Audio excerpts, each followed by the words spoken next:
Pagsugpo sa kriminalidad at droga sa loob ng 3 hanggang 6 na buwan, yan po ang pangako ni President-elect Rodrigo Duterte, ang naatasan para tuparin niya ng Philippine National Police. At makasama natin live dito sa studio ang susunod na hepe ng PNP na si Chief Superintendent Ronald Bato de la Rosa. Good morning po. Good morning. Incoming PNP Chief de la Rosa. Good morning. Good morning, sir. Welcome sa unang hirit. Good morning, Ria at saka Ivan. Good morning. Opo, at yung 3 to 6 months, kaya ho ba talaga yun na maipatupad na masugpo ang kriminalidad, lalo na po droga? Kakayanin. Kakayanin. Kaya talaga, kaya. Ngayon pa lang ho, hindi pa ho kayo nauupo, kaliwat kanan na ho ang namamatay. Parang nagpa-practice na ho sila ng wala naman ho paghuli, kayo kinalaman doon, ano? Dahil wala pa kayo, hindi pa kayo ako nakaupo eh. Sa ngayon, sir, ano ba official ano ninyo? Saan kayo naka-assign sa ngayon? Ako'y Executive Officer of the Directorate for Human Resource and Doctrine Development. So wala pa nga siya kinalaman doon sa mga... Hindi, pero ito pa, ano ba to? Pa-welcome sa inyo na magandang pag-upo nyo eh, maganda na yung magiging simula. Parang nilinis na muna yung basura eh, sa dadaanan nyo eh. Di baka talagang motivated lang yung mga kapulisan natin. They are very excited sa coming administration. High moral sila, kaya siguro nag-start na sila. Sir, what's the first order of the day? July 1, pag-upo nyo bilang PNP Chief. Anong unang-una? Order? Forward march. Forward march. Baka go forward. Yeah, forward. Wala atrasan. Dapat Sagasaan lang, forward sagasaan. march. Ayun, sir, nabanggit nyo, sagasaan. Sagasaan. Even yung mga kapwa nyo polis. Yes. Upperclassmen ho ninyo sa PMA. May mga sinasabi ho mga tiwaling general eh. O nga, hindi ho kaya yung mga napapaslang ngayon na mga pusher, mga asset din daw ng mga polis para hindi raw ikanta na sila'y protector? May natanggap nyo na po yung ganong impormasyon? May posibilidad yan. Posible yan. So, how do you deal with that, sir? Kung medyo nagkakakantahan na... sabi nga nila, medyo delikado dahil baka mamaya lumaban yung kampanya nyo laban sa mga drug lords, maging bayolente naman, sila din naman ang gumante, kumbaga, sa inyo. Gaano kahanda ang PNP doon sa pag-upo nyo? Handang-handa. Handang-handa. Hindi ko nga sa kanila let's get it on. Pero yung naka-uniforme yung polis, kilala nyo na po yung mga protector o sangkot sa mga drug. Yung pinagre-resign ho ni President-elect Duterte. Si Presidente lang magsabi yan, pero alam namin. Na-communicate na ho sa inyo anong May gagawin. listahan tayo. So, ang mensahe sa kanila, magbitiw na sa tungkulin kaysa magkahiyaan. Mas maganda sana kung ganun. Para for the good of the organization. Sir, anong klaseng liderato ho may expect kay Chief PNP de la Rosa? Ako yung magiging leader ng PNP na ordinaryo lang. Ako isang ordinaryong pulis probinsya lang eh. So, kung ano yung kabutihang asal ng isang pulis probinsya, nasa akin. Pero may expect po namin na makikita kayo sa frontline halimbawa. Yes, yan ang aking kwan eh. Diyan ako nakikilala. Kahit magtanong ka doon sa aming lugar, talaga ako yung nagli-lead ng operations. Hindi po ako yung commander na nasa likod, tagatulak ng mga tauhan niya. Nasa harap ako po kayo. yung commander na tagahila ng mga tauhan niya para umabante. Pero ito hindi naman ho pero kung matapos ho ang 3 o 6 na buwan, nandiyan pa rin ho, talamak pa rin yung nakikitang problema natin. Ano po magiging desisyon nyo nun? Pressure na pressure do tayo dun sa 6 months eh. Yung nga, napakataas na expectation Oo, ng kasi taong ang bayan. publiko diba? dapat tumulong din eh. Oo. Kung magiging failure talaga ako, papunta ako sa harapan ni Presidente at surrender, sir. Hindi ko na kaya. Hindi nga, ganito, sir. Anong magiging Magre-resign na ho kayo? Oo. Kung hindi ko kaya, 6 months tapos wala nangyari.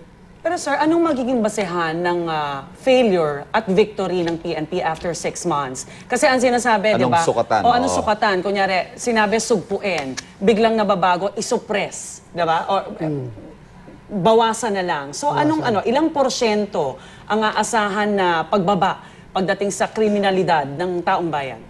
Kami sa PNP, gagawa kami ng parameters, no? Magiging yung target setting namin. Yun ang magiging basihan, yung para magiging empirical yung ating data na pagbabasihan. Pero sa taong bayan naman, kahit ang pulis, anong pinagmayabang ng pulis, our crime rate has gone down to this level, yung crime volume natin mababa, yung aming crime solution efficiency ay 100% ganon.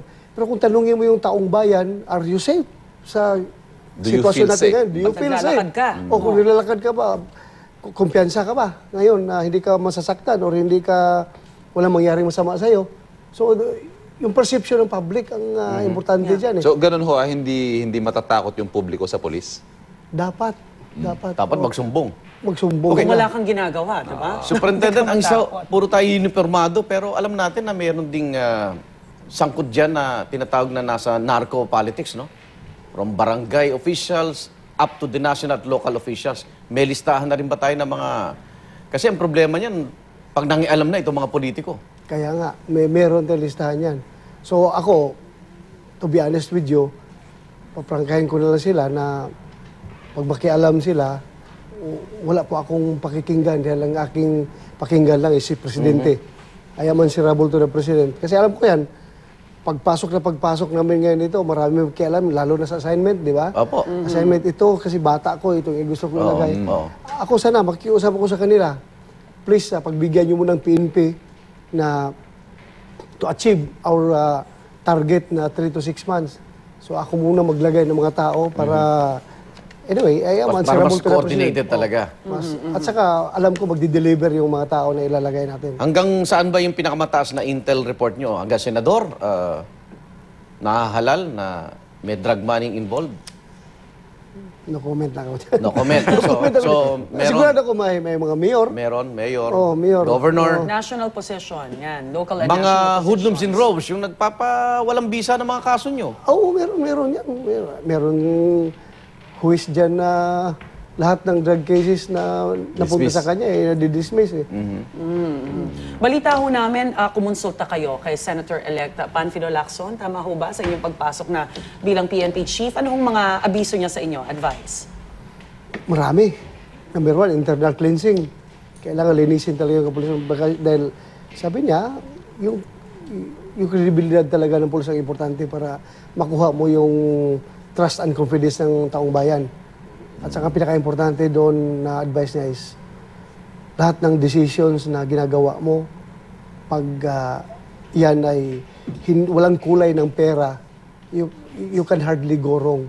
Dahil yun nga, para sa por la patria talaga na desisyon yan. Pag hinaluan mo ng pera, nasisilaw ka, malaking chance na magkalitsi-litsi yung buhay mo. Pero Superintendent, may nakausap akong eksperto na yung masyado raw tayong matigas no, laban sa droga eh. Baka matulad daw sa Colombia na nagkaroon ng drug war kasi hindi raw magsusuko itong mga drug lord. At may balita, may mga presyo na rin daw kayo sa ulo para madiskaril itong operasyon nyo sa droga. Totoo ba yun? Totoo 10 yan. milyon daw ang... Tinitingnan ko yung ulo nyo, wala akong nakapatong. 10 million Oo. as of the other day yan. But ngayon, Magkano na as daw? of Tumaas yesterday, Oh.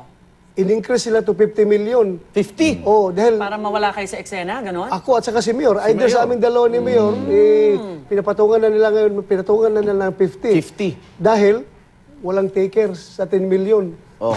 So ginawa nila, in-increase to Tapos 50. kayo, pag nakahuli, 5 million pagpatay. But kumpara sa kanila, 50 million, so mas may pera sila. Kahit na walang 5 million, papatayin ko pa rin sila. Kahit walang 5 million. Papatayin ko talaga sila pag lumaban sila. Within the ranks, kumusta po ang ina-expect ninyong suporta sa Philippine National Police? Alam po natin, Class 86 kayo, marami ho kayong nilampasan. Posibleng may mga disgruntled siguro na upperclassmen ninyo sa academy. Hindi nyo ba nakikita maging challenge yun sa inyong liderato? Nakikita ko na magiging challenge, pero as of now, tinitingnan ko yung mga upper class ko, parang tanggap naman nila. Nag-reach Tanggap out na rin nila. po kayo sa kanila? Ay, starting to reach out pa. Dahil, assuming ako masyado, kung mag-reach out ako, hindi pa ako nakaupo, di ba? Mamaya na pag, pero starting na, mayroong communication. Okay, may pahabol mo tanong bago kami magpaalam sa inyo. Eh, puro tayo droga. Wedding Eh. ako. May ilan dito, rumarakit na kabo. Yung wedding daw po, kamusta ho ang magiging kampanya natin doon? Tahimik kasi nung nagdaang administrasyon, no? So ngayon po, na nagiging isa rin sa parang ugat ng corruption din sa mga pulis, susunod yan. Mahirap yung sabayin natin eh. Baka mamaya hindi natin makaya. Priority mo Isa-isa lang. Isa lang muna. Drugs, criminality, then later, Weteng. Okay. Kausapin niyo po yung mga addict at pusher. Nasa inyo po ang oras, Chief. sa mga addict at pusher, yung mga addict yan, mga biktima lang naman yan. Kaya sana magbago na sila. Ihinto na nila yung ginagawa nila. Sa pusher naman, malaking tsansan yung mamamatay kayo pag hindi nyo ihinto yung kakapos ninyo. Sa drug lord talaga, prangkahan na tayo. Sigurado, lalo na ngayon, pinupatungan nyo kami ng ulo namin. So, sino lang sa atin ang mauna? Unahan na lang tayo. Pakita nyo yung galing ninyo. Okay. Maraming salamat po. At yung mga bata nakapasok na. Be no? very afraid. Be Bakit po afraid. Ba, bato ba bato dahil sa pangangatawan niyo po? Doon, pag-graduate ko kasi sa PMA, Oo. dito kami nag-training ng Scout Ranger doon sa Tanay, Rizal. Okay. Then pag-report ko doon sa Davao, nandun yung mga upper class ko na una nag-report. Nakita na yung katawan ko Lumaki. gano'n. Sabi nila, bato. Then na-reinforce na rin yan dahil ako ay taga Bato, Santa Cruz, Davao del Sur. Yun yung aking lugar. So, sir, Barangay Bato, Santa Cruz, Davao nakakailang del Sur. push-up kayo? Ngayon, 50, no? my age, Oo. kakuha pa rin ako ng mga 10 sets na tag 60. Bilib na bilib 10 sa sets of dibdib nyo, 60. sir, eh. Oh, 60. So, 600 push-ups, ano? Okay. Every morning. Naku, Yeah. kung Sir, ako kaibigan tayo.